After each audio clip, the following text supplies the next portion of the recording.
Welcome to Wholesale Hotline. I'm Brent Daniels. I'm Jamil Damji. And I'm Jerry Norton. And I'm Pace Morby. Every week we bring you the best information on real estate investing. Be sure to participate in the comments. And subscribe.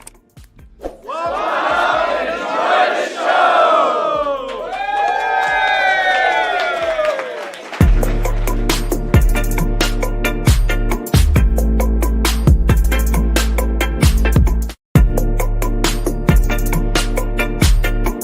So thank you so much for calling Wholesale Hotline. Wow, that's great. Welcome to Wholesale Hotline number 261. That was pretty close. That's right. Go, Bo! What a Bo's stud. turning 8 on Saturday. He won his flag football That's tournament right. this past Saturday. So he's had a big week. Hey, Bo. Congratulations, Bo. We're proud of you, bro. Hi. What's up? You're awesome, dude. You're number one, just like your shirt says. That's right. Devin Booker. Kevin Booker. All right, get out of here. Ask your dad why he has season tickets if he doesn't even know who the players are. Well, he screws with me because he calls him LeBron Booker, and it's like, no, that's not his name. LeBron Booker Kobe. Yeah, get out of here. All right. What up, Jamil? What up, Pace? How you doing? What do we have here? We have one of my good friends, Heather Blankenship. I love her so much. I asked her to come into the show today. She's speaking in Scottsdale. She spoke for Level Up Your Listing. Shout out to those girls. They do such a great job with the aesthetics of their event. The flow of their event's a great event. She came out, spoke for them. She's going to do a podcast with my wife, I think, tomorrow. Yeah. Where are you guys doing it? My house? My studio? No, I actually have Ben set up in my room. Oh, Ben. Okay, cool. Yeah, Ben is unbelievable. Shout out Ben Walls. Heather Blankenship, the queen of RV parks. I have a confession to make to you. So today I was short on cash. Okay. Where this is going. I was short on cash. I had a loan I had to do. Actually, okay, so Ingrid, who's in the audience. Matt, do you have an angle for the audience today or no? No. Okay, sounds like no. Ingrid Hernandez, I love you. I appreciate you. Ingrid Hernandez and I were going toe-to-toe in a competition last month. Okay, so once a month I get together for like 4 days and I try and keep myself really sharp on closing deals. And so we do this thing for 4 days out of the month, 3 hours each day. And for the longest time, like 5 or 6 months, I was just doing this challenge on my own. I had newbies set appointments for me. I would close the deals. And this last month I said, all right, I want to go toe-to-toe with Jamil. And I want to go toe-to-toe with Ingrid Hernandez. So we did a round robin. So a lead would come to Ingrid, she'd make a call, and so on and so forth around the room. My first call, do you remember this? Got a loan. Okay, so it was a real estate agent. He's like, well, no, this listing that you're lowballing me on, I don't want to sell it to you. And I was like, well, cool. How else can we make money together? That's my question all the time. Like, how else can we make money together? Your listing is not what the main reason I called you. The main reason I called you is because you're an active agent and I want to do business with active agents. So what else you got? And he's like, well, I'm flipping houses. So we end up giving him a loan on one of his flips, right? Because I'm a lender as well. So this morning, that deal actually is closing. And my team's like, we have no money in the bank account. I'm like, oh, shiz. Okay, so what am I going to do? You know what I did? You called Ingrid. No. This is great. You're going to love this because this is why I'm bringing this story up because of you. Oh, okay. I go, well, what accounts do we have money in? And my team's like, the RV parks. Okay, so just to point this out, in my single family rentals, I am always fearful of pulling cash out of my single family rental like war chests. Yeah. Because a pool could go bad, a thing could go bad, and like the amount of cash, whole account is gone. Bro, like all year's worth of income. All like a whole year or 2 years worth of income goes away in a roof repair, right? Yep. In my RV parks, I'm like sitting on one of them. You've been to both of them, I think. Yep. And one of them, I have $180,000 just sitting in the account. I'm like, what are we doing with this money? And the team's like, well, we were going to use it for emergencies, but there just doesn't seem to ever there's right. Yeah. So the money just keeps growing. I was like, pull the money out of the account and put it in the lending business. What are we doing? And that was today. It's crazy because people don't realize that RV parks are like this perfect mix between cash flow and appreciation, which clearly you learned today. And depreciation. And depreciation. The cost tags, because people are like, there's nothing to cost tag. I was wrong about that. You're totally wrong. There's more than like a multifamily. There property to was cost more tag. than a multifamily deal, and I had to like pay What are attention. you guys? You're speaking Arabic right now. Okay. We'll tap into it. We'll tap into it for everybody. Guys, we got my friend Heather Blankenship. We love her. And your husband is a cool dude too. We like him too. We like him too. And you guys are just having the happiest time in your life. You got amazing children. I know you've recently had a loss. I'm so sorry to hear about that. It's a tough one, but we love you. Just want to let you know. It's hard. You know, I think miscarriages are never easy. Yeah. I have 5 kids and I had 2 back-to-back, 10 months apart. And I got pregnant immediately again. So I would have had 3 babies in 24 months. Like, as much as it's hard, it's probably a blessing. We are getting our butts kicked with no sleep, chasing babies. And again, in that moment, You have 2 in diapers right now? 2 in diapers, 2 with bottles. Like, you know how this goes. Did you ever have 2 in diapers? No. Okay. You get your butt kicked, 2 not sleeping. Like, we need the break. So as much as it was really, really hard, it's a gift from God, I believe. Well, I think the gift is your personality of like finding the silver lining, Yeah. right? Because a lot of people would let it wreck them. So kudos to you. Thanks. But Heather is my good friend. We love her. She spent a couple of days, maybe a whole week with us in Montana this last year. It was incredible. And she came and gave me feedback on my RV parks. I would have never gotten into RV parks if it wasn't for Heather. So it is the weirdest asset because I go, I don't want to buy a stupid RV park. I want tax benefits. I can't get tax benefits by buying dirt because that's essentially what you're doing when you buy RV parks. And somebody asked me the other day, so what do you do? And I go, I rent dirt. Okay, so that's because you don't have to run operations. Yeah, you somebody have else this does it. amazing team, Yeah. right? So you don't get to think about that. Because when I was 26, I was driving across the country thinking the same thing. I'm like, it's just renting parking spots. So I start searching and I buy this first RV park. And I'm like, dude, that would have been if I bought a parking garage. Because that is renting parking spots, right? Yeah. That you just take their money, they go park, and then they leave. But the operations are pretty extreme. I have no clue. Yeah. I literally have no clue. We just bought 2 more RV parks. I'm so disconnected from it at like zero. But you zilch. get the benefit of the cash flow and the depreciation, which you need. Yeah, the cash flow is crazy. So like, here's what's cool about RV parks and why we're going to talk about them today. Talk about different asset types because you've done other asset types. Yes, I have mobile home parks, Section 8 multifamily. Okay, let's jump into all of it. Okay. Yeah. We'll talk about all of it today. So this RV park today, I've owned that park that you went and visited last year. I've owned it now going on 18 months. Okay. I take a draw from it. I think I take like a $7,000 a month draw from it, which is kind of nice. Personally, yeah. Like I take home $7,000. Dude, and let's talk about that. One property that you don't even pay attention to is more than the average person's salary. And you still have $180,000 in the account. Yeah. And that one that you went to is I bought for $5 million. I bought it on seller finance, 4% interest. And I put 5% down, $250,000 that I brought from one of my students. So I'm into the deal, no money out of pocket. And I net $7,000 a month in my pocket. And I don't even pay attention to the account, but I asked my team, I was like, we got to have money somewhere. We have like 100 LLCs. There's got to be money somewhere. You know, the only place we have money we feel comfortable is the RV. I'm like, there's no way we have enough money. And they're like, well, we have 180 in here and we have $215,000 in this account. I'm like, what are we doing? Why is there so much cash?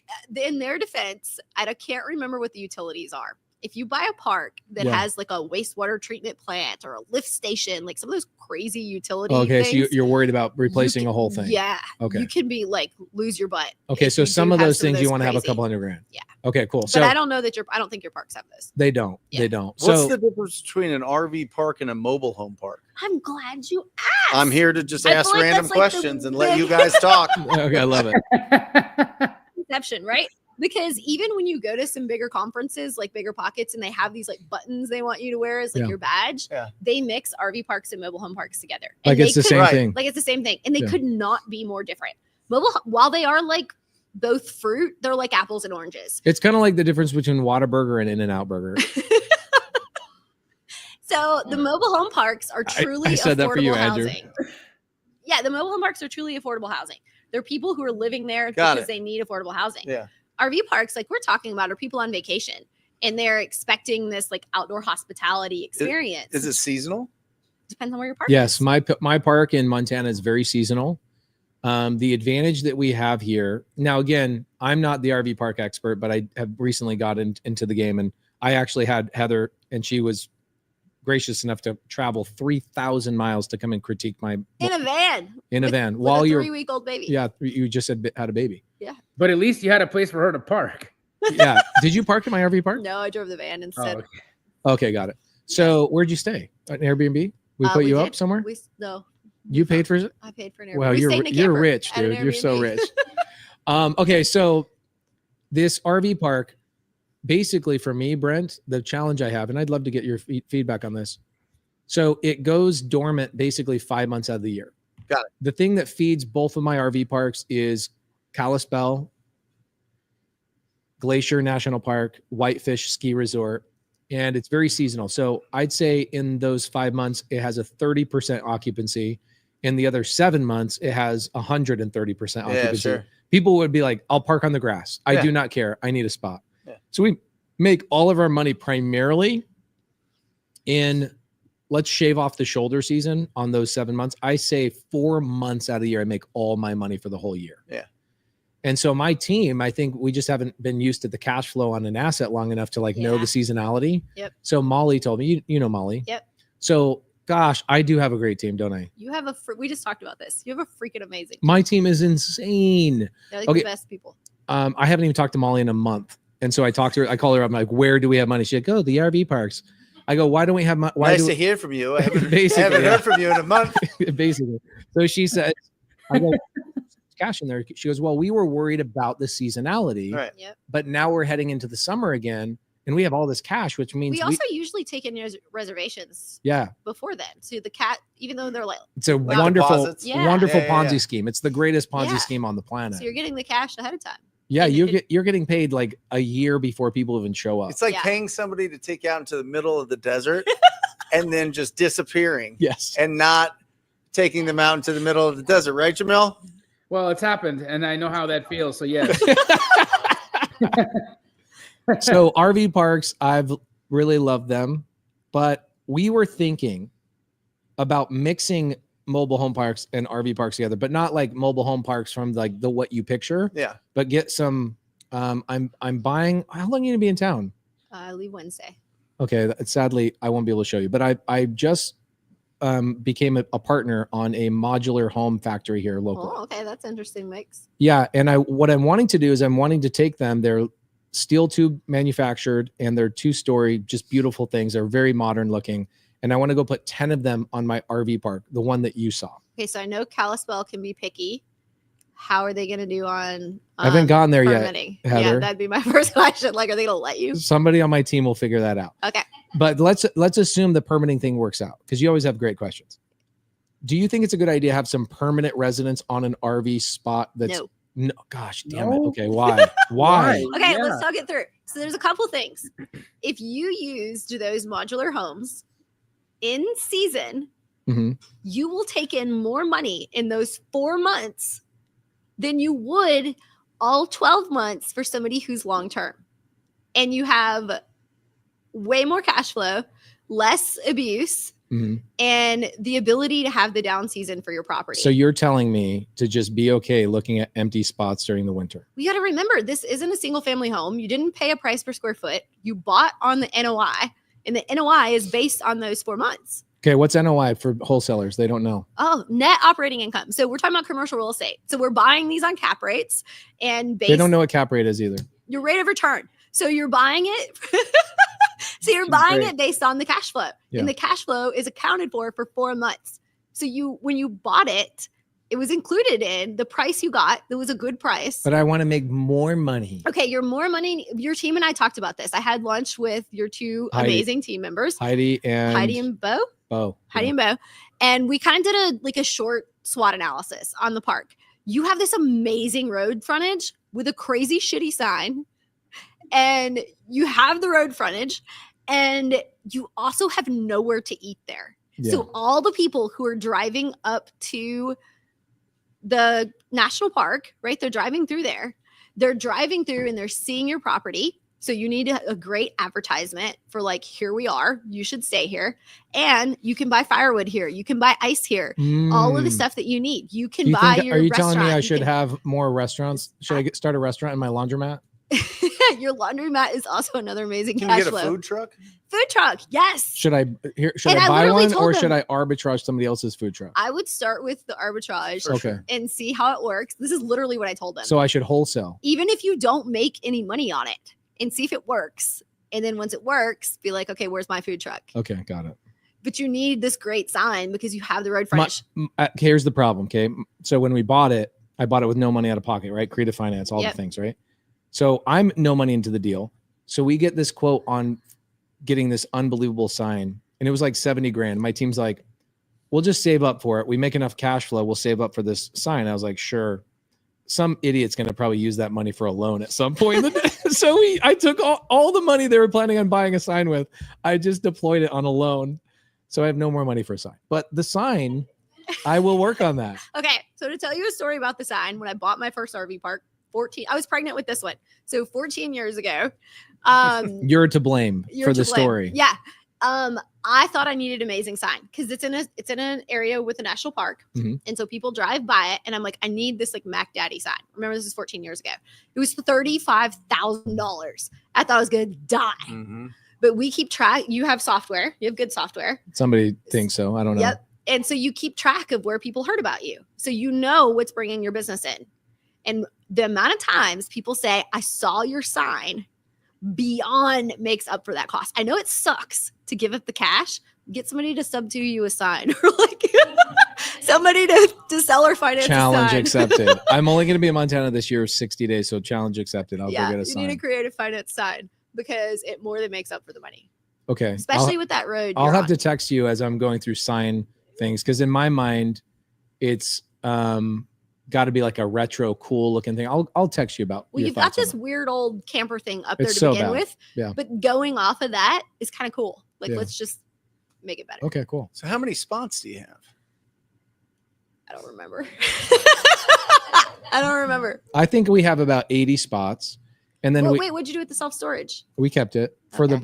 somebody took all the money to put it into a loan. So we have no. So we have 40 self-storage units on this Yeah. property. And I also have 20 cabins. What we did find out Mhm. this year on our cabins is that if we took those cabins out and we just put more spots, we'd make way more money. Are the cabins full service? I don't know what that means. Bathrooms, kitchens? No. That's why.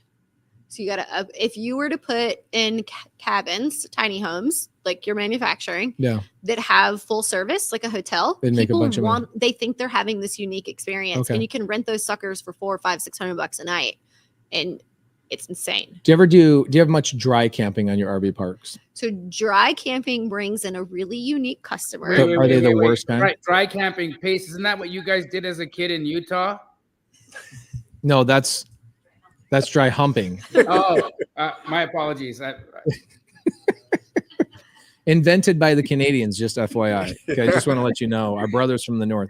So is that a bad client? We don't want those kind of It clients. is, unless you come up with like your upscale version of it. You can have it to where Like glamping type of thing. kind of, but you need to have like a pet. You know, when it rains and you're camping and you're sitting in the mud, Yeah. you need to have like a platform that's built up for them to put on, like an amazing grill. You know, you've got this really neat picnic area that maybe has a covering over it of some sort. So you've created this like premium campsite, so people will pay you that higher rate. Got So it. you get the like dry camping customer you want. It's just the family that wants that experience, as opposed to the person who doesn't have somewhere to live and now they're living in their tent at Mm. your property. Okay, so wait, what is dry camping? I'm sorry, I'm still confused. just tents. Oh, okay. I mean, here's the thing in the RV world, anything that's dry means you can't flush your poop. Okay, and Hookups. Yeah. Hookups. I need Real- hookups. real quick, when you guys, and I've always wanted to ask somebody who had an RV park this question. I'm sorry, it's probably off. I mean, anyhow, Jamil, I give you a book on this. where does all the poo go? Do you guys store it? Does it go into the city sewer? Like, where does what happens to the poo? Was that in the book? It was in the book, Jamil. Is it in the book? There's a chapter in your book? In case you were Where wondering, the poo this is where the poo I goes. should have named it that, but we didn't. Yeah, Everybody poops. That should have been the name of the section of the book. Okay, so RV parks. Let's address our audience, primarily wholesalers trying to get into the game. Okay. Something I learned about RV parks this year, because we just bought 2 more. I bought one in Kermit, Texas, and I bought one in Austin, Texas. Oh, okay. Yeah, I'm gonna try and go to like 50. Okay. And maybe by the time I hit 50, I'll know a thing or two about them. Okay. But if I'm a wholesaler, I just learned something new. There's only 15,000 RV parks in the country. Right. It's not as many. Your buy box is going to be definitely different. So people that are like, I want to wholesale RV parks, there's just way less opportunities. There is. If I want to go buy an RV park, there's actually a wholesaler from your group that I get deals from every day. Yeah, Michelle Bassan, probably. Not Michelle. His name's John. He's Asian. John, probably. Asian man. Yeah, John Her. Yeah. Yeah. Yeah. He's Asian. Asian AF. Okay. So you've got. We do a lot of wholesale. In our community, we have a lot of wholesalers that are wholesaling, like seller finance, RV parks, etc. But I just don't see it as I could just wholesale. You can't go out and teach people to go wholesale RV parks. I just don't think there's enough opportunities to do that. I also think cold calling RV park owners is a longer game. Yeah. Because you're not calling like this distressed list of people. person. Yeah, a distressed list of people like you usually teach with Subto and things like that. Yeah. So I have people that we've been cold calling and sending mail outs to that call me like 3 years later, right? The pipe, you teach people about marketing and all the things go in the funnel and they pop out the bottom at a different time. I feel like RV parks take a lot longer for those things to pop out. What would you say bottom. is the average? What's your average conversion cycle right now with your type of marketing? You do PPC. Yeah, PPC, like any inbound, PPC's 32 days. Wouldn't that be crazy if you could do that with crazy. RV parks? Dude, direct mail's longer though. Direct mail's like 62 days. What kind of people are you calling distressed people? Well, I have high equity. That's how I built my whole business. But now I just do pay-per-click, clicks. TV, and direct mail. But what are you targeting? Like, what's your? Because pay-per-click, right? You have a thing. You're pay-per-click is search terms, right? You want them to search what? Sell my house fast. Companies that buy houses, cash purchase for my house, So people who are inherited my house, what to do now, like those type of things. Yeah. And I think you don't see that as much in commercial real estate is why it's a little harder. And they're not like on the MLS either, right? So you're not calling like expired listings and having that same kind of train of thought. But I think if you get really dialed in to your mail outs and your cold calling, it will take longer to get the funnel going. Yeah.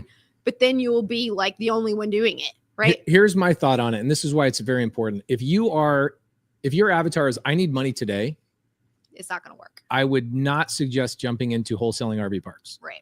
If I'm like, I need money today, Brent's conversion cycle of 30 days on PPC and 60 days on direct mail. Dude, that's like unheard of. Look at his arms. You know what I'm saying? Like, the guy can close a deal. He fed me some beef jerky when I got here. Of course. He has it in his pocket ready to go at all times. That's it. So protein everywhere. If you're somebody, that's the key. If I'm deciding I want to get into business and I want to make money now, like I'm not willing to put in the work to maybe see a deal in 6 months or 9 months or 12 months, maybe in a lot of ways in the RV park, mobile home park, multifamily space. A lot of deals my team gets under contract will fall apart. Like we have a title issue right now on an RV park we've had under contract. We were supposed to close in November. The title issue's going on and delaying. I'm like, man, if I was a new person relying on this thing, I would have given up on this deal a long time ago. Well, even with what Jamil was talking about with where does the poop go? When you start doing the inspections for the well and the septic and the wastewater treatment plant and whatever it is, like it's not a standard like, oh, I've got 5 or 10 days to inspect. People are doing 60 days of due diligence because there's legit stuff to look into. And you need to put out money to do those inspections and things like that. So I agree. It can be, when I teach my students, not today money. High barrier to entry for a lot of people. Okay. So that's a good thing, right? I agree. Is it wealth building? I mean, is that the strategy? You know what I mean? Is that the bigger strategy as opposed to because you said right? It's got all parts, right? It's got cash flow, it's got appreciation, it's got depreciation. It sounds perfect. is it enough cash flow that you can quit your job? Dude, think about it. Pace takes $7,000 a month from a park he doesn't even know about, and they've still got 150. And I have 4 people managing it, and they are all getting a salary. Right. So yeah. Is there like an average? You go, okay, if it has 80 units, you can expect this much in cash flow. No, because of the question Pace talked about. Seasonality. You never know. Like in his area, I have one park that can operate for 10 months. Now we're talking about Pace's park that could operate for 4 months. Yeah. I have students in Alaska. Right, their season is really short, but they're pumping the cash for those short months. But then, I'm sorry, I'm just coming out of nowhere. I'm listening here, but if it's like short amounts of cash, but you're buying on NOI, then what are you seeing for cap rates? Like what makes a good cap rate for an RV park? That's a great question. So I know we were talking to people who don't totally understand cap rates, and I think cap rates are bullshit, which is I do too. I've been saying this for 10 years. I also think NOI is bullshit, just FYI. Agreed, because it's usually not right. Well, it's not right, but also we buy on seller finance, and I'm like, why would I want to know any net income before my debt? Yes. I'm getting you debt. Still have to cover the debt. Yes. So don't and so why not use gross operating income? Do not use the word net operating income. Do not ever use the word net when you're talking to a guy who wants to take money home. Right. Because in single family, when you tell me net cash flow, it's Heather, net cash flow. I call it sushi money. I can go spend that on sushi and it doesn't matter. But in commercials, like, yeah, your net operating income it doesn't include some of your taxes. It doesn't include like your so lawyer. Why even tell me the number? Yeah. Okay. Let's forget about that part for a moment. Because I feel like we could have a whole soapbox on that, right? Yeah. So when we're talking about cap rates for RV parks, they're including things like deferred maintenance and the location that you're in. If you have like a 1,000-site RV park, that's more advantageous for a institutional buyer, right? And they're going to pay better money than Pace and I are going to pay because we need good returns, right? And we have these loans that do not have the same kind of interest rates that they do. And so there's all these things that go into the like art, because it's definitely not a science, of that cap rate. And so you can see RV parks in freaking California and some of these places, they're getting 5% cap rates. For those of y'all who are newbies on this cap rate conversation, the lower the cap rate, the better for the seller. The higher the cap rate, the better for the buyer, which is like the opposite way that you want to think of it. Like, because normally we think of like, ooh, no, I want the opposite of that, but it's not true. And so you can see those 5s because they're in like a killer area. It's an institutional grade park, but there's no meat left on the bone. That's literally like a turnkey property, right? But you could go buy this place that's still cash flowing, like Pace is talking about, and get like a 10 or 12%. And you could add some low-hanging fruit. Like, let's actually have some marketing. Maybe they need a website.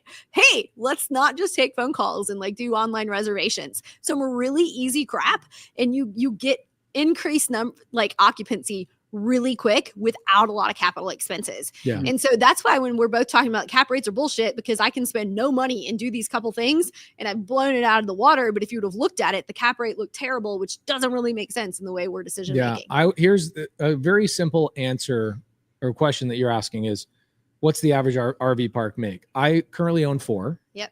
And our average net, this is after everything's, by the way, net to me is net in my pocket. My pocket, I imagine it is a net. Mm-hmm. It captures money. Meaning we paid the payment too. All the things have been paid. Management, CapEx, vacancy, every little thing, cash reserves, taxes, insurance, everything's been paid. What is left over that is mine is net. Our average RV park is netting like $11,500. That's average. So per site? Per park. Yeah. Per park. Yeah, that's net after everything. A month. A month. So between those 4 parks, I'm making about $50,000 a month. Okay. It's pretty good. That's way better than a house. Don't tell anybody in single family that. I don't want them I'm chasing you. I don't want them chasing me. So I look at it very simply because but it's not every month. It's if you average it out, because remember those people are making reservations. And I wonder when you structure creative deals, if you take that, hey, I'll pay you in season, what's but cool not about out that of season, is the people right? Because you could structure it that way too. The people who are in the industry, like I lease my golf carts because who wants to pay cash for all of those? Yeah, they let you do that. You like pay your golf cart lease payments for these months because those are your in season months. So that's pretty standard in our industry. That's a really good structure for people that are like, well, I don't. Here's the thing that Heather made a comment about. how do I make a determination if I'm a new person? Where should I go? Should I go single family? Should I go to RV parks, mobile home parks? Should I go to land development? Where should I go? I think the first question you got to ask is like, when do you need a paycheck? If you need a paycheck, you better go into single family right now. Yeah. Because I know anybody in here that's doing single family, Ingrid, if I put a gun to your leg and I said, you have to get $10,000 this week, could you figure it out? Andrew? Okay. Because I don't take any money out of my rent. Okay. Perfect. But you could find $10,000 in a wholesale deal, a connector fee. You could find $10,000 in single family wholesale incredibly quick, right? Hell, I could bird dog for you. You could bird dog for me. Bring me a deal, right? I do this with Jamil. Same thing with Brent. I buy a deal from whatever. So if you need a paycheck like now, RV parks ain't it. Okay, so what I think is underrated is all these gurus on social media are like financial freedom, and they really push you into like leave your job, buy this cash flowing asset, and you're gonna have all this real estate. And you're like, dude, you make $200 a door like every month. You're gonna be doing that until you freaking die. Yeah, right. And it goes back into the property. It does, exactly, because your water heater went out. You need the new roof. It's $2,300 to $3,500 a year in just maintenance for a house. You can still have this like financial freedom. Ingrid and I talked about this today. Financial freedom means something different for everybody. To you and I, it means freedom of our time. I get to go do whatever I want, whenever I want with my kids, schedule the rest around that. But having that active income from things like wholesaling and all the stuff that you do is underrated because people are so obsessed with this like financial freedom and what that Instagrammably looks like. So what you're talking about is they need to get the RV park, but they need to keep wholesaling and flipping or whatever it is they're doing for their active income until that RV park starts spitting out the cash. This is what I was venturing into saying. I just spoke to Brent's group in San Diego a couple of days ago, the Joe Homebuyer group. And I told all of them, I said, if I could do anything faster, I would have, while I was wholesaling, my first 2012 to 2018, I was primarily wholesaling. I was doing creative finance, but I wasn't acquiring larger assets until like 2019.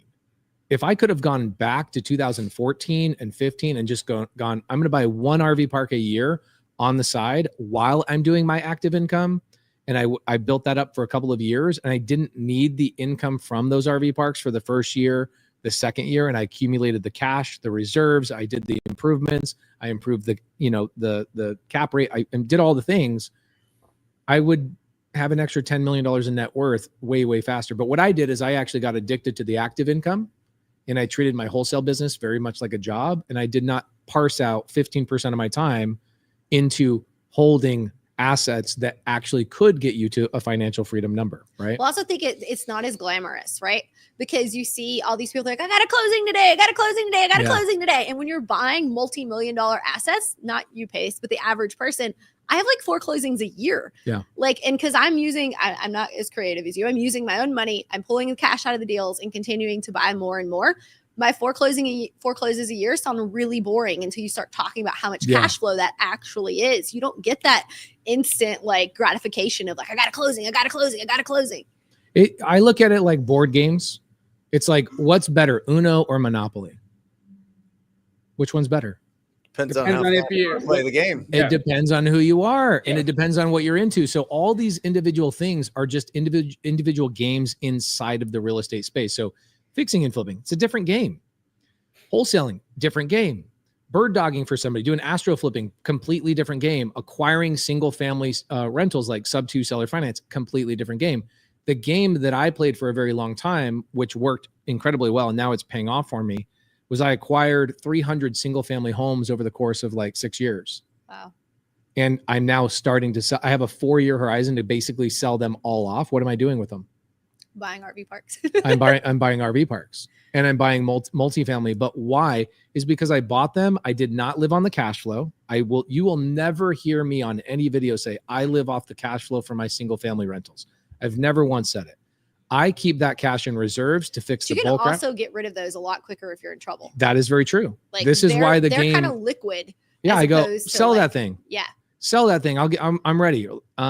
So what'll happen now is I let those houses appreciate, and I get the tax benefits, and the appreciation are really where I make my money in single family. It's not from cash flow. Now, there are some houses I cash flow really well on. Some of my co-living properties, they do really, really well. But what I found also is the amount of time I put into a single family rental was about the same amount of time as I did in acquiring an RV park. and I make literally 12 or 13 times more. And you're still getting that appreciation in the tax benefits. Yes. Yeah. I just wish there were more RV parks. There's 15,000 of them. That's I it. mean, what do you mean? I mean, bro, there's You do 15 4 a year. There's 15,000 single family homes in your zip code. Yeah. Like that's Yeah, the yeah. difference. Okay, but if you think of it from another perspective, because the reason I was confused when you said $11,000, like normally we talk about RV parks as like per site. So don't forget. Yeah, I don't you speak have- that language. Right? I'm not that smart. Yes, you are. You have 80 houses. Mhm. You have 80 houses at that site in Montana, right? So when you think about it, it's only 13,000, yes, but you got 80 sites, right? So it's the same as having like 80 houses in that one property. So when you think of it from a little bit different perspective, you're getting a lot more. Yeah. You just got to keep buying. You got to keep buying. I was just going to ask her that question. So this modular home company that you went to my factory? Okay. So, our first one's going to come off the line in like 3 weeks. And I'm sitting here going, would Heather ever develop sites? Would you ever go develop a new RV park? Or is that not the game you want to play? Maybe. Okay. So have you developed anything from scratch? That's all I did so I opened Besides houses. No. Okay. So mobile homes, but that's Okay. same thing. So I did a mobile home development, but outside of that, nothing. you got to remember holding cost and how long it takes to get through zoning and permitting and all those crazy things is like a legit thing because you're still paying taxes Couple and years. insurance and all that stuff, right? We're talking 18 months to 2 years. So when everybody asks me, would you develop? If you already own an amazing piece of land, great. But if you don't, you can go buy an RV park. Let's talk about your park in Kalispell. Mhm. You have those self-storage things that I'm not a huge fan of self-storage. It's not a ton of money. You and me, homie. You could get rid of all of those and you could develop out that section of the park. I think they were going to do that, but somebody took all the money out of the account. Okay, but you're already cash flowing and making great money. You don't have the holding costs. You already own the property. The other side's already killing it. So now you've got this area you can expand. Yeah. So I love buying parks that don't have a ton of sites yet, but enough to cash flow. And then they need to have land left over to develop. Okay, Right? so you're kind of a hybrid. this is great. So I'm not involved in this deal at all. I teach this thing called the wedge method, Okay. which is bring me a lead, I'll close it, I'll use my credibility, and I'll manage it, and I'll give you 20%. Okay. Okay, so I get people in my community just bring me deals like that, right? I teach them how to find them, negotiate. They get it to almost contract stage. I use my credibility to get the contract and close the deal, whatever. We have this deal in Kermit, Texas. It is fully rented out for 3 years from an oil company. Yeah. Man camp. Man camp. Woman camp, Heather, come on. And there's 2 acres next to it. And so my underwriter, Bo, who you've met, is like, I don't care about the main park. I care about the 2 acres next to it so we can expand. Yes. The problem is there's a title issue on the thing. So this goes back to the thing. Like if you're trying to get money today, my friends, by the way, will you open up the comments so I can see the comments? I want to know, like, are you guys more, Matt, will you click on the comments thing on the side, or maybe Brent, you can do it on the laptop. We can't see. Oh yes. Perfect. Thank you. Oh, it's right here. Okay, cool. So are you guys are you in a today money situation, or are you in a situation where you're like, if I bought one RV park every 18 months, I'd be okay? Because if you're in that situation, you might also be okay developing. But I agree with you. Buy an underperforming asset with land next to it and do development on that. Why? Because your point is so great. You're already making money on this. And the property is already zoned correctly. Yeah. And that's like a huge part of your obstacle. In theory, your utilities are already in place. You just need to expand them. And so is your zoning and permitting. So it's so much easier to get an expansion than it is to start from scratch, rezone, get your plans approved. You're already getting that cash flow. What do you want to see from a wholesaler that sends you a deal, an RV park? Because I know, look, we get multifamily people on here. Like Ken McElroy came on here and he's like, you wholesalers send me shit. What do you not like seeing from wholesalers that you wish they would improve? So I've been working on this deal I made an offer on, and the owner wants to carve out, it's in Mississippi, y'all. So like nothing is worth anything. And so the owner wants to carve out like 2 acres. And he's like, my 2 acres, it has my shop on it with the equipment in it, is worth $500,000. I'm like, it's freaking Mississippi. Nothing in Mississippi is worth $500,000. And I'm from Mississippi, y'all. I'm not hating on Mississippi. which is why I know it's worth nothing. You can't carve stuff out. That's how commercial real estate works. You need that to operate the property. So if you're telling me I got to go buy a couple $100,000 in equipment now when we close, that's not going to work. And so I think wholesalers learning like how you properly structure those deals when they're negotiating, because it's hard for them to go back and you change. just lost half the wholesalers. You just told them they have to learn how to underwrite something. They don't need to underwrite. They just need to negotiate for the right thing. Like Okay. everything has to be included. We're not picking and choosing parts we're buying. Okay. Right? We're including the business whole as a thing. whole. The real estate, the business, like it all comes together. You can't carve out part of it. Okay. So Great point. question right here. Because What then the People try NOI to- changes, Right. right? Pays loves the NOI. what is your buy box? Like, are you nationwide? I'm the Southeast. Why? I think it's underrated to have the economies of scale of build. All of my properties are within an hour of each other. I'm in 3 markets in East Tennessee. So you're telling me I'm breaking all of your rules? Your team is like 100 times bigger than mine, Okay. right? So I think you grow to that, right? Got it. Okay. Instead of like buying one in East Tennessee and then being like, let's go to California next. I can't even get on a flight and make it to California unless it's a whole day. Okay. So here's a question. Is there any political reasons why you would not invest RV park wise in California? Yes. Depending on the area you're in, sometimes if you do the wrong thing, you can end up with what's the cost control thing where they don't let you rent control. You end up On falling. RV parks? So they apply it to mobile home parks, but you can easily end up in trouble in some of those things, and people are living with you. You can't get them out. And California is so much stricter on some of those things. Have with you their ever had to do like regulations. evictions on RV parks? I have had one eviction in the 14 years. That's what I've really enjoyed about RV parks is that these people are purposely coming here temporarily. Yeah. And they have wheels. And every once in a while, and the cops will usually just come make them leave. Because like you said, they have wheels. You aren't like putting someone on the street. Right.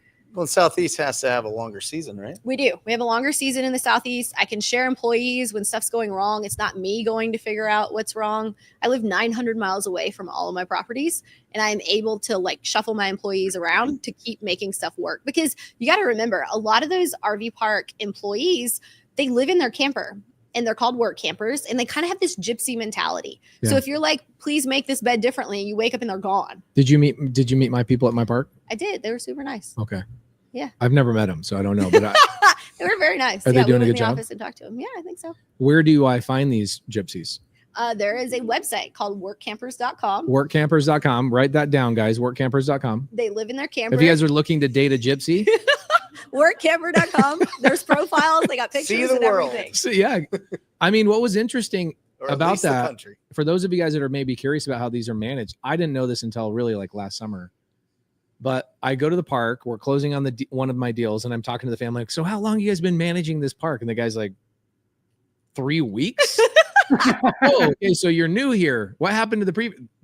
They'll be back in 4 months. Yeah, they moved. Yeah. I'm like, what do you mean they'll be back? Some of them trade parts of the country they go to. Yeah, they're like, well, I go every summer in Kalispell because I love to fish, but then I go to 2 or 3 other RV parks around the country so I can travel around. And what's cool, like you're doing, you bought in Texas. So sometimes you can trade those work campers. When you get ones you really like, they go to the season in Texas, right? And then they come back to you in Kalispell and they rotate. And How do you pay keep these those. people typically? Okay, Free so rent. here's the thing. No. So Beef if you do jerky. that, when you get audited, you're going to be in trouble. Have you ever Oh. been audited? Yes, and I've passed every audit. Is that a true story? You're not supposed to say stuff like that. That's No, I was audited like 12 years ago, but not when I was like real estate investor. So I was audited like 8 years ago, and the freaking person comes and sits in your office and like goes through all your stuff. It's pretty freaking intimidating, right? Luckily, I owed nothing, which also meant my accountants weren't pushing things quite hard enough. in Yeah, my that's opinion. right. So we made some changes then, but they're like, who stays here for free? Who does this? Who does? And those assholes will throw you under the bus, right? They're like trying to not get in trouble themselves, not realizing they're also getting themselves in trouble. So the It's not IRS is looking legal. at that as like a form of compensation. Yeah, it's not legal to give them a free say, but they all want it because those mother effers are getting government checks. Oh, And they don't want the money to make up for that's it. genius. Yes. These are like Democrats then. Yes. I don't think they're Democrats, but people realize that they're like milking the system and we're paying for it. And it sucks. Sorry, was that too far? Sorry, guys. Okay. So I'm like, So they're no. gaming the system. They're If I have to basically pay taxes, so do you. So I'm not doing that. they're basically acting like they're homeless on paper. Yep. And they're getting government bread while getting compensated by us on the low. Yep. Our people get paid in paychecks. They're W-2. Okay, so what I do I know though, them all. I know them all. Their family's great. is I do give them a discounted rate, right? Because they're living in your property. They're working really hard on it. They probably do get bothered on and off. You can, for your manager, use it as part of their compensation. You just got to report it accordingly. Okay. But we do give them discounted rates. They get free laundry and some random things like that. But it is not legal to just trade work for their site, which a lot of people do, and your work campers will ask for. Do your students do it? No, I am really hard on them about it. Okay. Because getting audited sucks. And I would much rather have them like count all my quarters than me be in trouble. Okay. All right. So your buy box is in the Southeast. Southeast. Yep. You're not looking for 1,000 site big old bad boys. You're looking for I don't want to compete with institutions. What's too small of pads?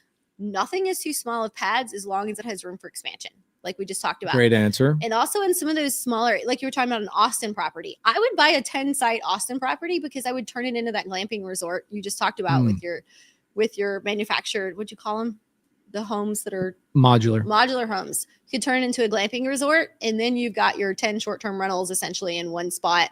You know, they have them as fishing camps or hunting camps or whatever it may be, and those kick out the cash flow too. Okay. So wholesalers sending you deals. Yeah. What else are faux pas? What are no-nos?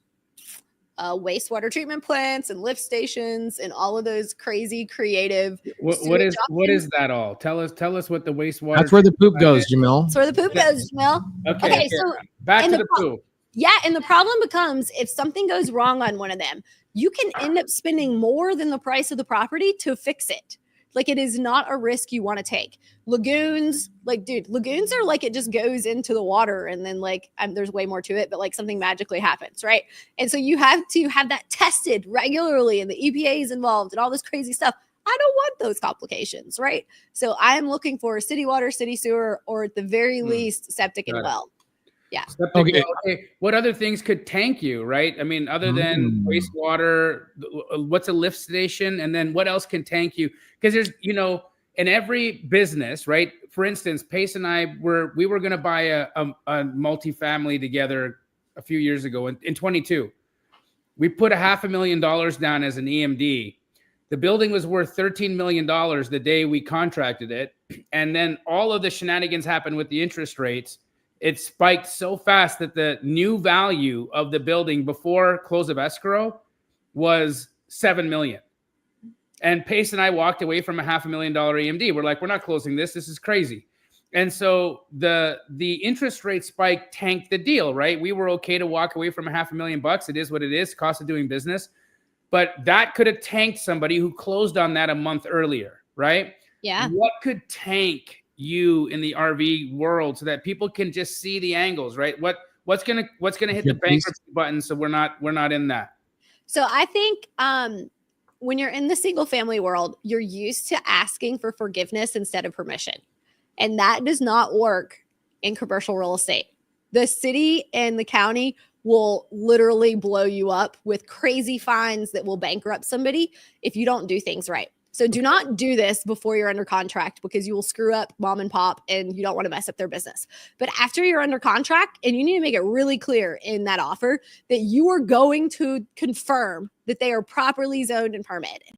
Because what happens is mom and pop get in this fight and pop gets in his bulldozer and wants to blow off some steam and he goes and adds 10 more sites. And he did that like 5 years ago, which is great because they're cash flowing from it. But when you buy the property and the city comes in to inspect and there's 10 sites that aren't accounted for, the city's going to be like, no, those are not allowed and I'm not giving them to you. And now you're totally screwed because you can't rent those 10 sites and you needed those for your cash flow. So making sure you're properly zoned and permitted. And if you're planning on doing that expansion we talked about, not all cities are going to let you do that.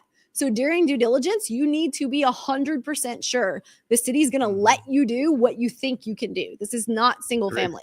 Great stuff. Okay. How long are your escrow periods when you buy? We do 60 days due diligence typically.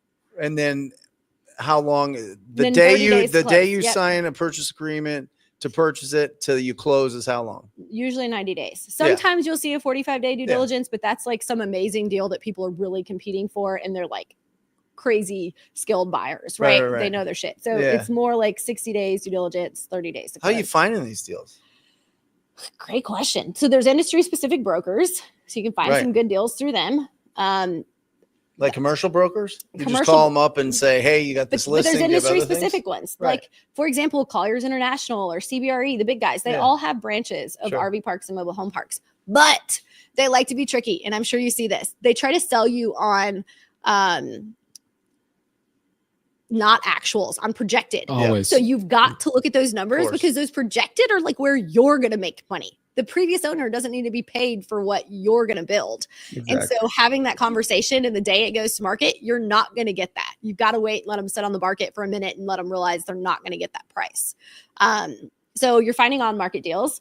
You're finding off-market deals through mail-outs and cold calling because it's huge relationship building. Is that is mail-outs like when you send dudes out to knock on the door? Totally at pace. That could be a business. That's how he got started in the business. It was. That's why he has the guns, right? Yes, Brent's the most direct mail there is. That's right. You want some protein?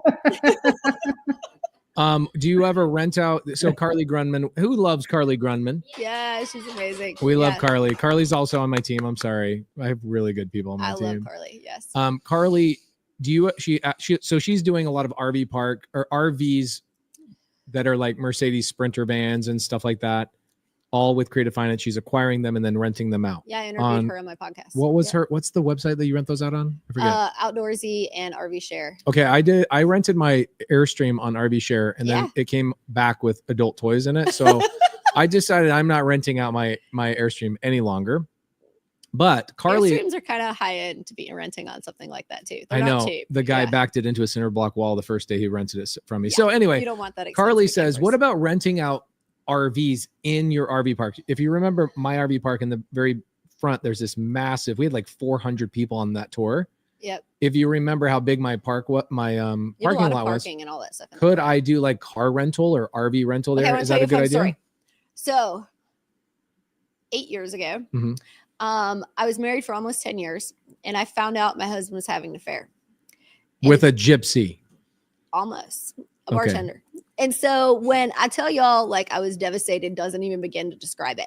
But if this isn't Mississippi, I don't know what is. He had her living in my camper, y'all. No. Living in the camper at the campground. And obviously, congrats. I'm like, I don't want this camper anymore. Look at your life now. Look how much you've won since this. But so I don't want this camper anymore because he's got his girlfriend living in it, but I need to do something with it.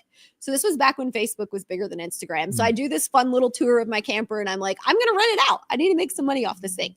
For some reason, this stupid video goes viral and I have it rented out for like the next 9 months and it totally pays off the camper. I'm taking in a couple $100 a night. And so that was like this huge light bulb moment for me. So I bought a whole bunch of more campers. I bought them to look the exact same. They're all the bunkhouse ones with the bunk beds in the back. Yeah. Because then you can use your occupancy optimization, which means if somebody rents, like if we have a grid, right? I know it's going to get complicated. Is this like co-living for RV? So like you rent out the bed? No, stick with me. Okay. So at the top is like your dates of check-in. Yeah. At the bottom is the type, let's call it RV 1, 2, 3, 4, right? The Morby family comes in and they're going to stay Tuesday, Wednesday, Thursday, and they've rented RV 1. The Jamil family comes in and they're renting RV number 2 for like Thursday, Friday, Saturday. So technically, you no longer have anything available. But occupancy optimization will move the Jamil family up to check in after the Pace family, and you've now opened up RV number 2. Mm-hmm. And the computer does this so that it optimizes the amount of money you can bring in. But if you don't have all of your campers exactly the same, the people are going to expect something different.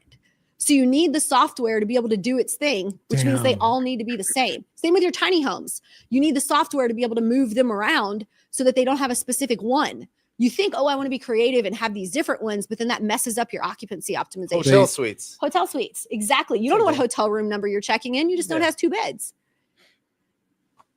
Gosh, okay. I learned something every time I talk to you. Andrew, Subto Drew right here out of Houston, Texas, this handsome son of a gun. He wants to know, what is your favorite and best performing RV park?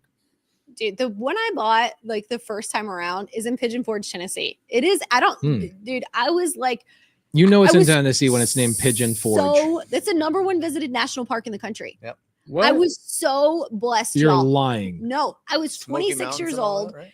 Yeah, Smoky Mountains. What is so cool about the Smoky Mountains? Literally nothing. I don't know why people go there. It's so accessible. It's close. It's accessible. They have like people t-shirts. go on the weekends. People go. Okay, but so also it's like surrounded. It's like their Flagstaff. It's also one of the few national parks in like the eastern part you're of the right country. by Jerry Norton's new house. Yes, Jerry moved to the same town as my mom. I actually had to talk Anne Maryville? Marie into Maryville. Yeah, Maryville. Merville. I had to talk Anne Marie into moving to Tennessee. She's like, the people there are gonna suck. They're amazing. They're amazing. Yeah, they're super amazing. In Flag, yeah. Probably. Okay, this does make sense because you've got like it, Knoxville and you've got Asheville on the other side. Like you've got Greenville, you've got all these massive cities. That makes a lot of sense. Yeah. It's like if Flagstaff had 7 Phoenixes all the way. Yeah. Okay, it makes a lot of sense. And so what's crazy is, so that park was in bankruptcy. They gave me a no money down loan for $3.2 million, which sounds like holy crap, Heather, you like won the lottery. But I was also 26, pregnant with this one, and had to figure out how the heck do I run an RV park because my first payment was $18,500. That's like a lot of money for somebody. That's a baller, bro. Yeah, you have balls. Yeah, oh yeah, we have talked about Ingrid. We have talked about this. You are tough, dude.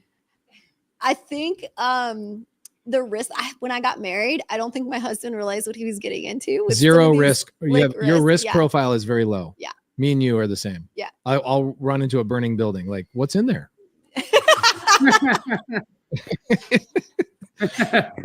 Hey, anybody want to sell this to me creative? Yeah, but yeah, exactly. Okay, are there okay, let me talk about a couple of things that we improved at our park, and let me see if there's anything that you remember from my park that you think I need to do, okay? What was interesting is you need a sign. Stop spending your money. I know. Sign. Restaurants.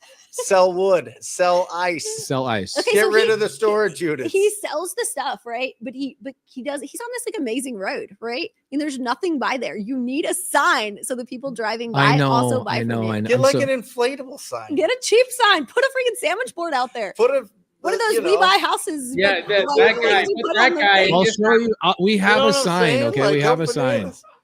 Get like a lumberjack, like a blow up lumberjack out there. Who cares? It costs you $2,000. It is true. I'll show you guys what the RV park looks like. You guys will be impressed by this freaking sign that we have. Okay.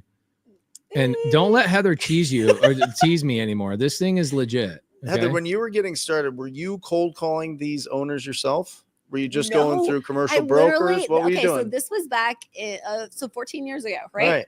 I was Google searching. Pay-per-clicks, RV parks for sale, campgrounds for sale, and I found it, and the bank owned it, and I called the bank, and I'm like, I want to buy this. So it was just on a website. It was listed. It was on the market. Yep. Okay. I was like, I want to buy this, and the bank's like, how much money you have? And I'm like, I don't have any. Yeah. Did you have to have experience with commercial properties? Okay, so Are you telling me this sign is not good enough right here? Oh wow. Actually, so she's talking about my little sign. Check this guy out, guys. You will laugh so hard. Look at this is our actual sign right here. This buggy up on stilts with a camper behind it. Hilarious. I actually like that too. Yeah, it's and there's like pink. A mannequin inside of it. It's pretty bad. I should have saved the money for something else. You are right about that. So he can increase his business there by selling ice, selling wood, doing all the things, and getting rid of the storage. But it's optimization essentially. It's a value add. You're looking at these the way you would a single family. How can I force appreciation here? Right. Exactly. And when we're talking commercial, forcing appreciation isn't just renovations, guys. Forcing appreciation is how all the different ways you can add income streams. So the laundry, the ice, the wood, the restaurant, the truck, all the things. What's cool is I know y'all love Cody, but it's all of Cody's boring businesses piled into one property. You're literally getting all of her boring businesses right there, backed by your real estate. We like you more. Cody's pretty creative. I'm gonna text her today and tell her that. Okay. She's pretty creative. She is creative. Do you create experience? Like you can buy a single family house and you can you could make it like a cool experience, like living in a Hobbit house, right? And then Airbnb it, and you make more, and it's sold out all the time. Is it the same? It is. With these? Everybody's looking for this unique experience, right? They're tired They want of to going to the same Instagram it. places. They They want to be on Instagram, which is where those extra streams of revenue come in. Your glamping tents, your modular homes, and the things that they can do once they get to your park. There's this report called the North American Camping Report. It comes out every year. And let me take notes on this. And it has tons of data, and it talks about like people's top things that they're looking to do. They want to go hiking, they want to go fishing, they want to go mountain biking. So you can make sure your property is next to something that has those experiences that people are looking for. Right. And you don't need this huge budget to like put on a concert or whatever it may be. If you're making sure you've got some of those activities. Did you tell this to my team? I did. Thank you, Coach. You could also not have to worry about being involved in the direct facilitation of those excursions. You could broker the excursions, so you could find out who are all the people, like they do in the Mexican hotels. You go to a Mexican hotel, there's a person in every Mexican hotel who will sell you this excursion, that excursion, that they excursion. They can get you anything. Yeah, and they just like broker it, right? So you could do the same thing. You could broker all that, make relationships where all of the different events are, all the different little things that people want to do out there, and say, pay me 10 or 20% referral on every customer I send your way for this. Jamil, I'm going to argue with you for a minute though, but then you don't get the cash flow to push the appreciation on your property. That's understood. If you're outsourcing it. So sure, it depends on what your goals are, right? Yeah. If you just want the fee and you want operations to be easy, which no harm in that, you're not going to push that appreciation because you're just getting a fee on the side, which does not contribute to your net operating income, right? Couldn't it though, if you put like one of those, you know, they got those stands with a bunch of brochures in them. Yeah. And could you not say that that's your referral? That's your mag. It's in your property. It's part of the business because it's right there.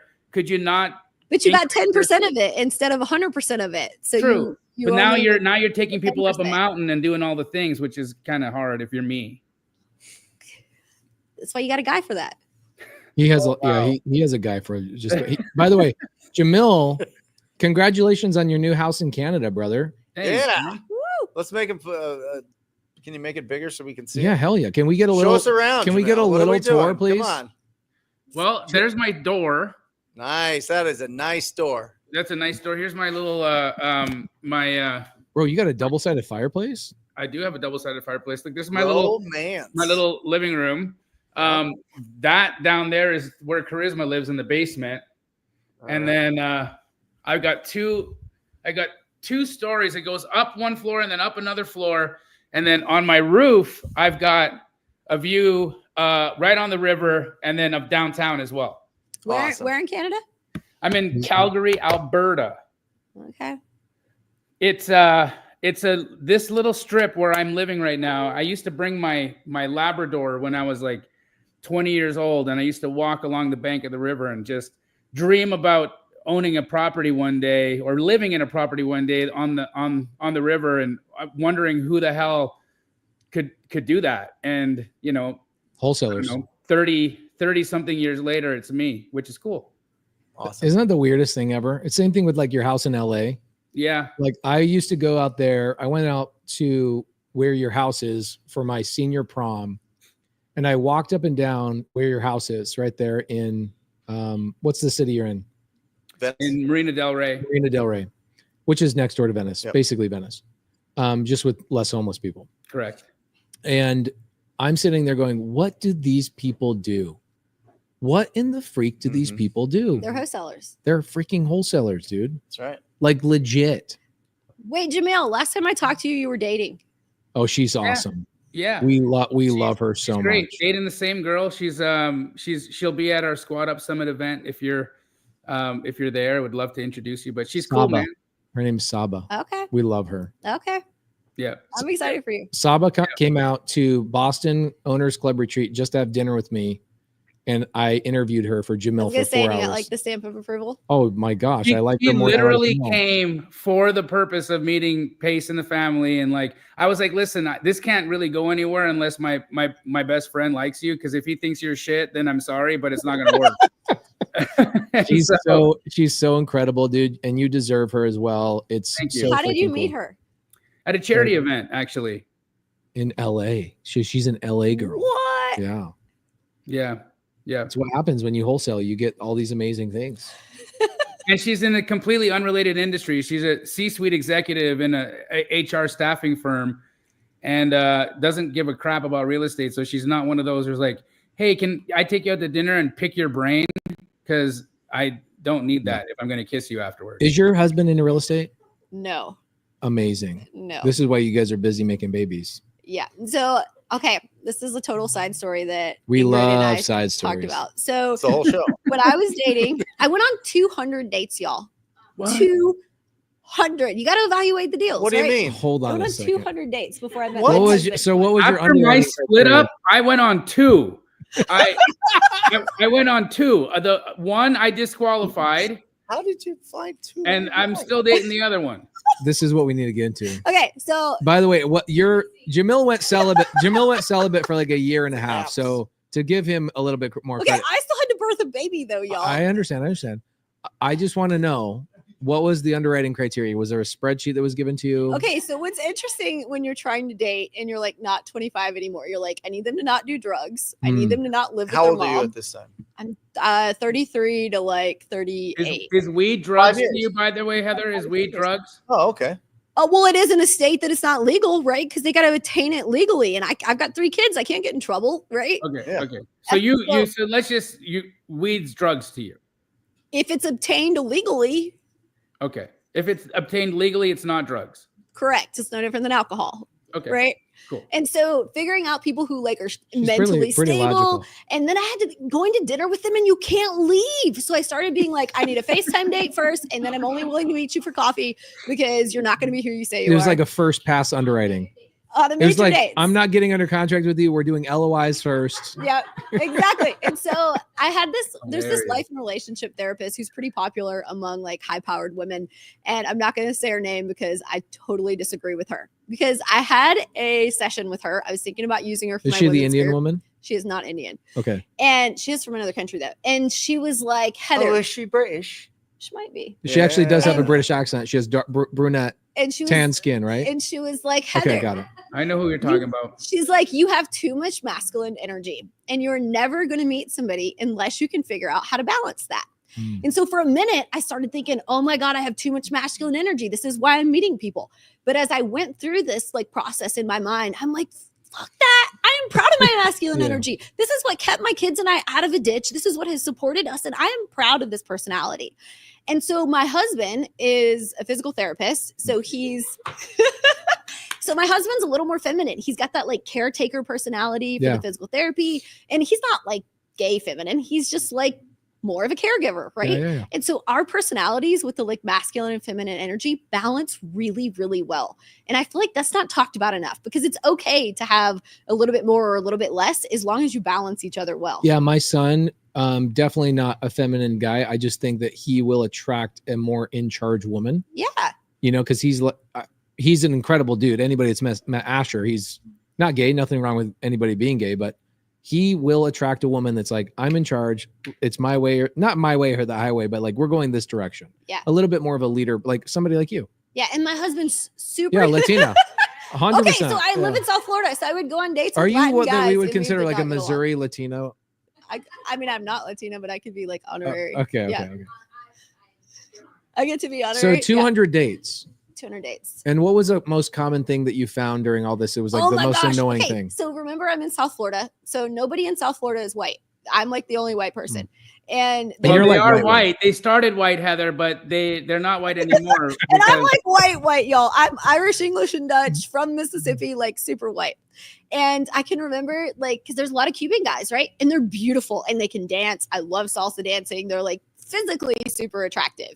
However, I can remember talking to this one guy, and he's like, how do white women behave in their natural habitat? I'm like, we're not jungle animals. Like, what do you mean? We behave like any other women. What are you talking about? And so I think the cultural differences, and I married somebody from Asia, right? Yeah, yeah. I think the cultural differences can be really fun and a lot more difficult than some people Oh, realize. legit. Your husband is Filipino. He's Chinese from Singapore. Okay, got it. From Singapore. And, like, And Asian, like his parents still live there. so 200 dates, 200 dudes. Yep. And then you finally met your husband how? I meet him and we get married 6 weeks later. Whoa. I get pregnant two. I was ready. You knew what you I was wanted. ready. And then Married. 6 weeks later. Bro. And then I got pregnant 2 weeks after that. So and then I got pregnant 4 weeks after that baby. Yeah. So we've just been pregnant like our whole marriage. Winning life. Yeah, Okay, so where'd you meet him? Farmersonly.com totally. That's it. or workcampers? Okay, so what's .com. even Yeah, that's funnier it. is because he's Asian and he's 10 years younger than me. So Mhm. he's 30. On the internet, everyone's like, is your husband even 18? I'm like, yes, I mail ordered someone from China who wasn't 18 and had 2 babies with them. Like they beat me up on Instagram, y'all, thinking my husband's like a baby. He's 30. He's not a baby. You live life on your terms, which is awesome. Yeah. I freaking love it. Yeah. I love that you also stood up for yourself and just said, like, straight up, I love my energy. I love who I am. We love you too. I feel like if you're not unapologetically yourself, all these things build up and it comes back to bite you. Yeah. You're But doing a Heather- disservice to everybody. You're a catch, and that loser who cheated on you deserved to lose you, and the one who has you right now deserved to get you. So that's awesome. Thanks, Yes. Jamil. I appreciate that. So derailer, are you a derailer? Do you like to derail the conversation? She says, derailer says, how many pads for the size of the RV park did Heather recommend? Forget about the expansion conversation. Yeah. I have no ability to expand. I'm landlocked. Yep. What would you suggest as pad size? 10, 5? Okay, that's a wrong question. Dang it. You need to look I swear you're an attorney. you need to look at the income coming in. Because unless you're planning on creating a job for yourself and running the day-to-day operations, you have to have enough income coming in order to hire somebody. So what you're looking at is how much income is coming in. Is there payroll in that? Because when Pace is like net operating income is stupid, it's because mom and pop end up like not paying themselves. Yeah. And you look at the net and it's not really the net because now you got to go hire 2 people to replace mom and pop. Hold on. We got to hit home on this really strong because this isn't just RV parks, mobile home parks. This is multifamily. Yeah. This is businesses. Yep. We bought a business last year, theperfectclean.com, and their expenses were like, yeah, this is what we net. And then we go, well, where's your salary? Well, our salary is the net. No. We got to replace you. And they usually work more than a normal person is going to work. 100%. So now we need 4 people instead of 2 in order to replace them. So you've got to make sure you have enough money for you to make some money after you pay all those people, right? And then you've got to have like your bottom dollar of like, Pace was like, I get $7,000 a month. Like how much money needs to come off of it in order for it to be worth your time? It once you hire those people. Only you know the answer to that because that number is going to change for Pace and I because we own a bunch of deals, right? So I'm not willing to do it for a couple $1,000 a month, but for you, a couple $1,000 a month might mean, Life-changing. yeah, you get to stay home with your kids and you get to leave your job, right? So it's going to depend on how those numbers work out for you. That is a great answer for a lot of people. We have a girl in Subto. Her name's Paige. 5 years ago, she joined Subto. Within 3 months, she had done like 4 deals and she was net cash flowing. She had an Airbnb and a couple of co-living properties. She was netting $7,500 a month. We've never heard from her ever again. That's all she needed. That's all she needed. That's all she needed. And like she'll check in with me like once a year, just, hey, it's my anniversary. Just want to tell you I'm still living on those properties. Life is great. She just wanted to quit being a nurse and be with her kid like all the And way there's through. nothing wrong with that, right? It's not even that there's nothing wrong with it. It is preferred that somebody knows what the hell they actually Yes. want. Yes. That you're not caught up in that, like, I got to have another deal. Got to have another deal. Got to have another deal. I don't know what that feels like. I like that.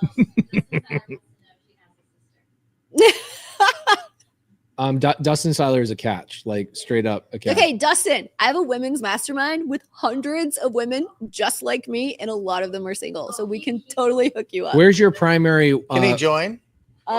No. Hold on. In Maine, if he was from Maine, because they allow men and women's sports, would you guys allow him if he's from Maine?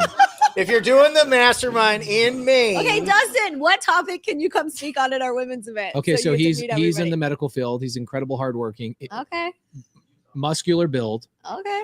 articulate, Okay. amazing guy.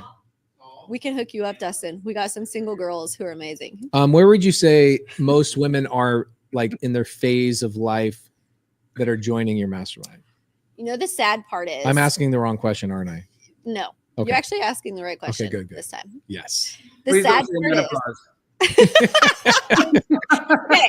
The sad part is most women don't have the ability to find other women like them. We go to moms groups, we go to play dates, and we're like, I freaking hate this. I feel like I'm going to crawl out of my skin. I am not having the same conversations as these ladies, and they feel really lonely. Think about how many men are at like Squat Up, right? It's predominantly male. A lot of the women who are we do a good job. a lot of the women who are there, they were there with their husbands. No, we're our community is now 51% female. What? Yeah, okay, you're the only one. We are the only one. Like other communities are not that. Well, we really did a good It's also job. because all your employees are women, and you do a good job of showing them. I have 8 sisters, so I grew up with women, Yeah. and so like in my world, women run the world. And so when I hire people, I primarily hire. Plus, we attract really high level female leaders like Ingrid Hernandez. And so that's people, where we get the women. They Wait, all can't- this time I thought it was me, Pace. I mean, it definitely is you. We have a lot of Indian women that join Subto because of Jamil. That is for sure. They're looking for an arranged marriage with Jamil. So you've got women. they're No, looking for I'll the tell you relationships, honestly, yeah. in the real estate space, I don't know a woman specific mastermind. When these girls don't own like one short-term rental, these girls are killing it. We have a ton of girls that make over $1 million a year. That the ladies are like killing it, and they don't have other women they can relate to because. No offense to you, Pace. You've got an amazing wife at home, like holding the fort down when you're not there, right? Yes, right. We don't mostly have that. So we're trying to like keep track of what groceries we have, what's going to be for dinner, who's got a doctor's appointment, when's the kid's birthday. Like, I got to get this, I got to get that. I got to get home to the babies. Who's going to keep my kids for me to go to this event? And that's a whole other thing you're trying to relate to, juggling that like mom side that a lot of us truly want, mixed with we like have this drive for we want to build something too. Right. And finding those other women to relate to is It's not hard. easy. It's hard. May I ask a question about this without it sounding strange? And if it does, I apologize, Heather. Feel free to correct me in my understanding. So my sister, she's like you. She's a strong woman. She's a badass. She gets it done. She makes money, all the things. And she's got a wonderful husband. And he like takes that role, right? Like he's like your husband. He's a supporter. He's there. He lets her drive the ship, and he sits backseat or shotgun and does the things he needs to do to keep it together. Would you say that the majority of the women in the mastermind have significant others like that, or are they looking for significant others that are of that type of mentality who can be great supporters instead of there being this like clash in the home where you've got an alpha female and then a man wanting to come in and be like, no, I'm in charge. And she's like, no, I'm in charge. And then you get this big, contest. I think it's truly 50-50. I would say about half my girls have really supportive husbands that they're sometimes working in the business with together. And then the other ones, their husbands do totally opposite things. They've got school teacher husbands. They've got stay-at-home dads. They've got all of these things. And I will say one thing. While my husband is playing this like supportive role right now, he's super smart. He has a doctorate. He's a physical therapist, and his family owns. It doesn't say anything about him because he's being a supporter. He's smart. He saw the angle. He was like, "Are you kidding me? This makes sense. I'm going to do the thing, right?" So, I didn't mean that in a way that. No, I don't think it that way at all, Jamil. And what's interesting is like his family owns a soy sauce factory in China. They own. I would have married him too. Gosh. Wait.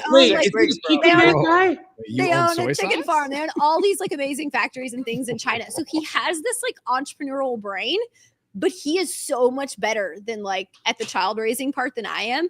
So I think it's, sometimes stay-at-home moms like stay-at-home moms. What are your thoughts on that? Do you watch your mom in the household? Is her husband better at raising the kids than she is? Oh my gosh. Wow. That's so diplomatic. Okay, his like judgment on what's dangerous is not exactly the same because he's not from the U.S. So the things that you're from Mississippi, and in my mind, nothing is dangerous. Right? Is that right or wrong? That's wrong. Yeah. Okay. When it comes to like the safety of your kids and like Mississippi, were like gun toting. They took my knife at the airport. Like you've got to you're a little more aggressive, right? You're ready to take care of yourself. And he was in Asia, in Singapore, they have to be in the military first. But like he doesn't even know how to use a gun. Right? They don't teach them that because it's like not a day. They get it's go like to jail how for that's how it chewing was gum in and, like, Korea. spitting They it out. have a 2-year required. It's like a sentence basically to serve in the Gundae is what they call it. And when they serve there, they don't actually learn how to fire guns. Right. They are just like they get a sword. Yeah, get a sword. They get a sword. Yeah. Or a baton. I don't know what they call it. That's kind of So have you been over to Singapore to see this like soy sauce factory? That's in China, actually. Wait, is it soya sauce or soy sauce? Soy sauce. Soy sauce. Yeah. Okay, I've heard you guys call it soya sauce a couple of times here, and I'm thinking, I was saying sauce? yeah in the middle of the sentence. I was I think he's just excited, I was Jamil. very I excited think it's about just an this. excitement. Oh, okay, coming okay. out of it. Yeah. a lot of women in the side comments asked about how do I get more information about your mastermind? You can go to heatherblankenship.com and you can find all kinds of information there. heatherblankenship.com. You did not take your new husband's name. Actually, I haven't told everybody this yet, but my name is no longer Heather Blankenship. It's Heather Blankenship Lee. Okay, cute. But my middle name is Lee, so I was going to be like Heather Lee Lee. That is not cool. Not cool. That's awesome. Lily? I was going to be like Heather Lee Lee. Not cute. Not cute. So I am hyphenated. That's pretty I great. freaking love. Okay, so It'd be Heather. easier to type it in Google. It would be easier to Yeah. type it in Google. Yeah, Blankenship. Heather Lely? Heather Lee Lee. Yeah. That sounds like a fake name. I think you're missing out. I think you're missing out, but yeah, I get it. Mia and a lot of other ladies, to answer your question, go to heatherblankenship.com. Elena Bailey says, I want to join. Even Ingrid Hernandez is like, yo, sign me up. Freaking love it. But we were talking about seasons, right? Yeah. Because you're in the season. You're in the baby phase with your wife. I think people get trapped in their mind thinking about this is forever. So even though my husband's decided to like be that person right now, I think in a different season, we will probably have tons of physical therapy clinics and like build his side of the business. But it's a huge blessing to think of that as a season and that we get to do something else really cool that's different in a couple of years. I think that's a really mature way of looking at things, is realizing, you know, you look at like Grant Cardone, for example. Yep. Homeboy's 67 years old. Yep. Okay. We have time, Heather. Yep.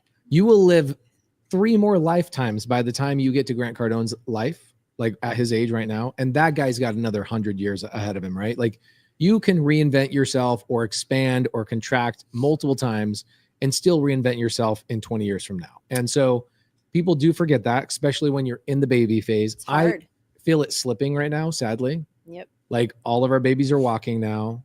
One of them's about, we've had 2 babies in diapers for the last 2 years.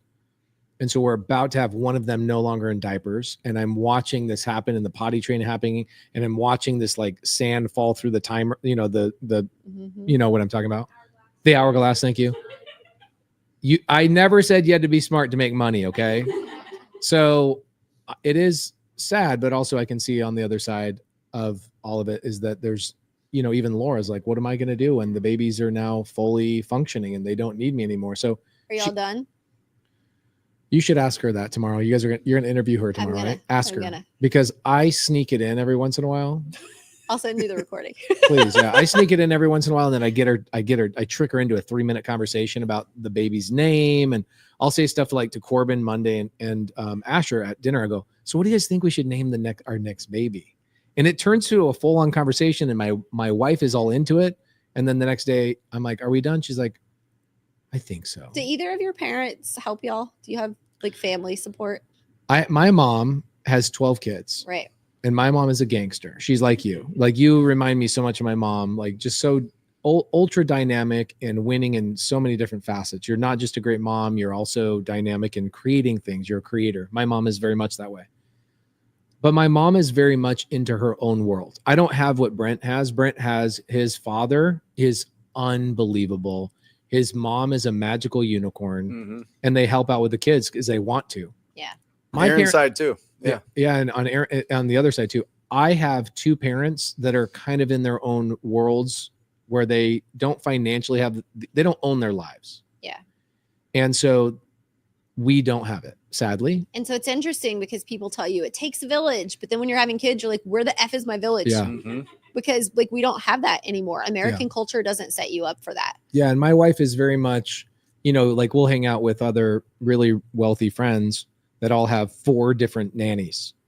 My wife will have a nanny 1 hour a day for like one thing, but she refuses to let anybody else raise her kids. So let's talk about that. Yeah. And my in-laws would kill me for talking about this. Yeah. But they ain't watching this. In Singapore and Hong Kong, they ain't into wholesale. they're always watching. Okay, so in Singapore and Hong Kong, Do they ever send nasty text messages like, heard what you said? Yes, they do. Okay. And block them on Do Instagram. they have like because of that. Chinese spyware into our show right now? They're watching us. I don't know. Hopefully not. So in their culture, they have a Filipino maid come live with them from the time the kids are born. They cook, they clean, they take them to school, they do everything. Yeah. And so they do not raise kids. They do not raise their kids. That's a Chinese thing, Singapore thing, Singapore or is that and Hong just Kong. this family? I don't know about the rest of Asia, but Singapore and Hong Kong, it's very normal. And they live in these tiny rooms inside your house. And because they come from this third world country, it is legitimately a better place for them than where they were living. Makes sense. But they have this help that they don't realize that in like our country we don't have. And you think it's amazing that you have all this help. However, my husband and I have therapy once a week. I feel like it's really, really healthy to have therapy when you're married because men and women do not think the same. And having that like middleman, like talk you through some of it can be really enlightening and help you get along better. And especially with us with the cultural differences, the stuff that my husband has to be talked through because he didn't have that person to be attached to when he was younger. The parents weren't there. And it is not good for your kids. Like that sacrifice you give up to stay at home and raise your kids. It's worth it. It like makes your kids so much more mentally healthy and stable in the long run to give up those couple of years that you're going to catch back up with in the long run anyway.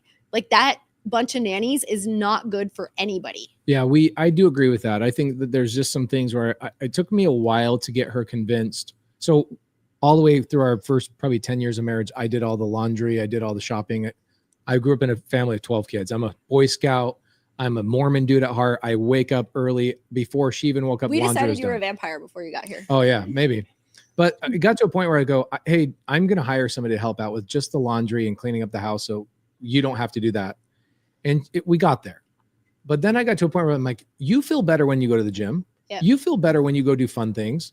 Why don't we have somebody just watch the girls for like an hour a day? And that took 2 years. So I talk to her. And I'm not against like hiring somebody, right? Yeah. We get date night once a week, and that literally makes our relationship. For sure. Being able to have that. What do you guys do on time, date night? Dude. Get pregnant again. Clearly we have double babies. pregnant. What's your guys' we've got like maybe 5 more minutes on the show. What does that date night look like? If your husband's not watching right now, I guarantee it. But if he was watching, what would you tell him you want to do more of? Like what restaurant do you want to go to more? Okay, I'm going to argue that. Okay. So there's this really great book called His Needs, Her Needs. And it's a Christian book. It's one page of his needs, like 85 pages of the chapters go back and forth. Okay. And you'd be really surprised the differences in what men and women need. And the second most important thing that men need is recreational companionship. Oh, yeah. They need their wife to be willing to do some of those recreational things. Yeah, my wife golfs with me every Sunday. Exactly. Yeah. And my husband was on like the Singapore national hockey team. He's super athletic. And so for Valentine's Day, I scheduled a secret 5K. Y'all, I was like secretly running and not telling anybody, which is really hard to pull off. Sweetest thing and ever. So we ran a 5K. It's like our recreational companionship cool. for the week because he loves all the active So he stuff. would love to do more of that. Yeah, he wants the active stuff. Okay, I love that. Yeah. I got lucky. Laura loved golf before I met her. Aww, and so sweet. we go take the girls out to the club every Sunday and we just hang out in the golf cart, 18 holes. She'll play 3 or 4 of them and she just has a blast. It's great. I saw you take the kids. Yeah, we take the kids try and do every Sunday. Try to, but then sometimes, it's important. You need that time. Yeah. Yeah. Yours would go to concerts. That's what. Oh, Brent. Yeah. You guys would do more concerts. Oh yeah. Aaron loves concerts. That's her thing. Oh yeah. What's your thing? Like if you could tell your wife, I wish we did more of this together, what would it be? I mean, that she doesn't know. I don't. I'm thinking about your recreational thing, and I don't agree with that. For me, I don't need that at all. She doesn't mean for like female companion. You and I as homies. She's saying like any kind of male or female buddy doing recreational things with you, like working out with the dude. Oh, sure. Yeah, Y'all are more into like having the companionship. Would it be more time in Flagstaff? Flagstaff? You mean just with anybody? Yeah, but what? But because like working out with my wife, I'm like, oh. Okay, but you know what I mean? Nobody can keep up with you, dude. Look at those arms. I mean, we just that's because working out is different right. for you, or right? hiking's different, and going, sports are different. So with dudes, sure, not with my wife. What would I want? I don't know. I would think we go on dates every week. What do you do? Huh? What do you do on the date? Like, we hook up before we go out. That's a must-have. Before. Yeah, always. You're gonna go to sleep after. Yeah, I mean we're not getting young older. anymore, We yeah. like chilling in the basement. We like watching some female-led movie of some sort. Is that what she likes or Yeah. what you like? Yeah. Okay, so then what could be like your recreation thing? Because the book talks about how important it is that your wife becomes your recreational best friend because of the bond that builds with your wife. I think travel. I think drinking at airport bars. I think that, walking around with a glass of wine in some cool place. Yeah. I love that. Yeah, something like that. Like what you did in Tetons. Yeah, good trip. It's our 10-year anniversary, so we're going back to Italy. Oh, nice. And we're planning that whole thing because we got married in Italy. And so we'll spend 9 days. Just you. Yeah. That's incredible. I love that. That's So what probably that's what travel, wholesale that can do type for of you. thing. We're good traveling it with each other. Huh? That's what wholesale can do for you. That's what wholesale can do for you. That's right. Heather Blankenship. I can't believe how much fun this episode was. This honestly. was really great. This was even though I wish I was there with you guys. It was a lot of fun. Thank you, Heather. Thank you. I appreciate it. We love you. We appreciate you. Thank you. Appreciate you. Thank too. you for being the homie. And when you come into town, how can we go watch the episode with Ingrid? Follow my Instagram and then we'll release it. Okay, so is it going to go on the YouTube channel, podcasts, or what? Podcast, Unapologetically Me. Unapologetically Me. Is this all about RV parks, or is it like is not. female empowerment? It is like Call Her Daddy meets Cody Sanchez. We were talking about. Was it pretty raunchy? We had all the raunchy conversations, even with Ben, as soon as we stopped recording. And I'm like, what? We got to do this again. You got to tell Ben to just keep recording next time. Yeah. That's why I was asking you what I could ask Laura. Oh, ask her anything. She's so foul. It's amazing. I definitely married the right woman for myself for sure. And got really, really lucky in that regard. I get people that will DM me and go, hey, I had a guy DM me and go, will you please tell your wife to calm down? My wife follows her. And it's like, she's like, my wife was offended by some of the jokes she did. I'm like, bro. What about Laura made you think I could tell her? I'm like, first off, I'm blocking you. And I'm going to tell my wife to block your lame freaking wife as well. Goodbye. So ask my wife everything. Okay. Okay. We'll do it. All the things. Heather Blankenship, everybody go to heatherblankenship.com if you guys want to learn more about her mastermind. No dudes are allowed. I teach dudes RV parks. Okay. But they don't get to do the fun stuff with us. Amazing. Guys, we appreciate you. What episode was this? 261. Love you guys. Later. See ya. Or just say squat up. So squat up and enjoy the show. Yeah. Okay. 1, 2, 3. So squat up and enjoy the show. What are you doing? I didn't say nothing. Why? I don't know. I Okay. forgot. So squat up and enjoy the show. Cool. I think we should use the one where Jamil doesn't say anything.